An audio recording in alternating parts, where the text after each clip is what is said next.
is up, and welcome back. If you're new here, I'm Liz, your host here at Crimes Untold. Yes, and for the month of July, I decided to cover killer kids, and all of the cases this month will be that of kids that have killed previously, are dead, are incarcerated, all of the above. If you have any recommendations for the remainder of July or even future cases, put them in the comments down below. If you follow me over on TikTok, go ahead and comment on one of my videos, or you can send me a direct message. Either way, today's case, we're going to be talking about T.J. Lane in the Chardon High School shootings. Now, I had to look up how to pronounce the name of this town in Ohio, and the reason for it is because the way I would pronounce it is Chardon, but it's actually Chardon. It's C-H-A-R-D-O-N.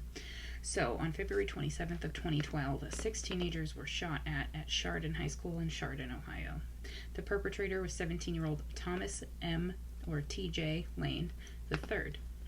He formerly went to school at Chardon High School, but he was actually attending Lake Academy Alternative School as a sophomore. So on the morning of February 27th, TJ would enter the cafeteria and open fire with a Ruger MK3 Target 22 caliber semi-automatic handgun. He coincidentally enough was wearing a sweater with the word killer on the front of it. So legit like how this shirt is with the logo right there. That's where the word killer would be, which this will be a repetitive thing that will show up later on. So during his rampage, he would shoot 6 fellow peers, and of the 6, 3 would die, 5 of which were male and 1 was female. The 3 who perished were Russell King Jr., who was 17, Demetrius Hewlin, who was 16, Danny Parmiter, who was 16 as well. And the 3 that survived is Nate Mueller, 16. He had an injury to his ear, which was minor. Nick Walzak, who was 17, he was hit multiple times in the back, neck, and arm. He also suffered from a bullet stuck in his cheek, and he did have some permanent paralysis due to some of his injuries. And Joy Rickers, who was 18, she went to the hospital and was treated and was quickly released. So nothing truly major with her. Every morning, most students at Chardon High School would go into the cafeteria prior to their classes starting, so this was prime location for him to take action against those that he believed has wronged him. He would run out of the cafeteria after his assault, but he was caught by being tackled to the ground by Joseph Rizzi, who was a teacher, and Frank Hall, who was a coach at the school. But why would TJ do this? Why would he do such a thing? TJ would come from a very unhappy home. His father, Thomas Lane Jr. or Thomas Lane II, was bouncing in and out of prison for violent offenses. He was arrested multiple times on domestic violence charges as well. Because of this violent home life that he had witnessed and has gone through, TJ was rehomed to live with his grandparents after his parents lost custody of him. So on the outside looking in, TJ would seem like a normal person. He would seem reserved, semi-social, but a typical teenage person, if you will. The only thing people would say is that he had a sad look in his eyes, but they would just kind of shrug it off because it seemed like he was just like everyone else, despite how he seemed. He had a hard time learning, and this is why he was sent to Lake Academy Alternative School at the end of his freshman year at Chardon High School.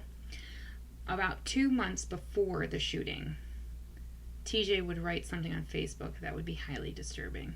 I'll also, when I'm reading this, I'll have it on the screen. I am death, and you have always been the sod. No, feel death, not just mocking you, not just stalking you, but inside you. Wriggle and writhe.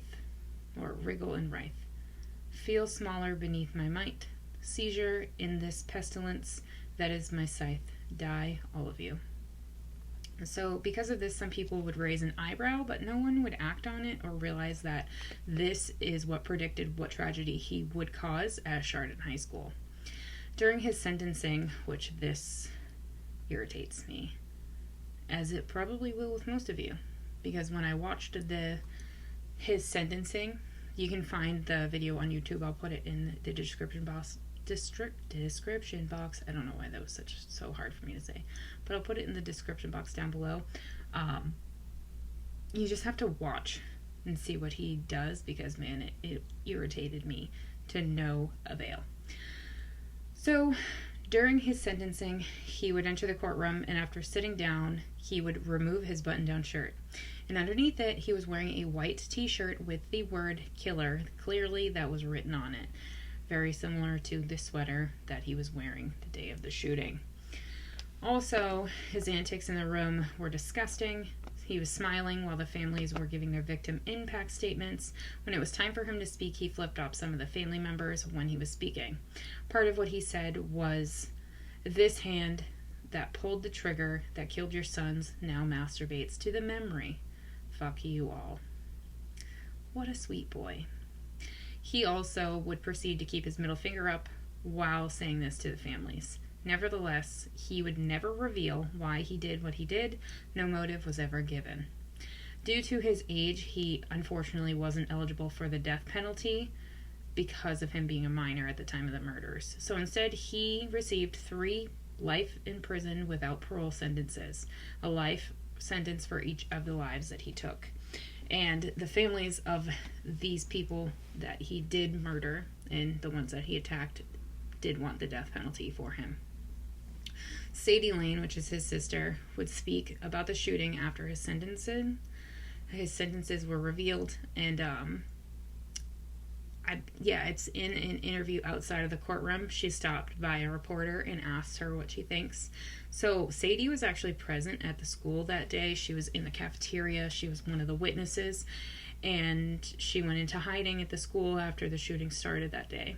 She spoke about how that day she overheard the police officer saying that they suspected TJ as the shooter, and she was stunned, and that the person in the courtroom today was not the same person that is her brother. Basically, like, he's not acting the same way that she knows her brother as acting.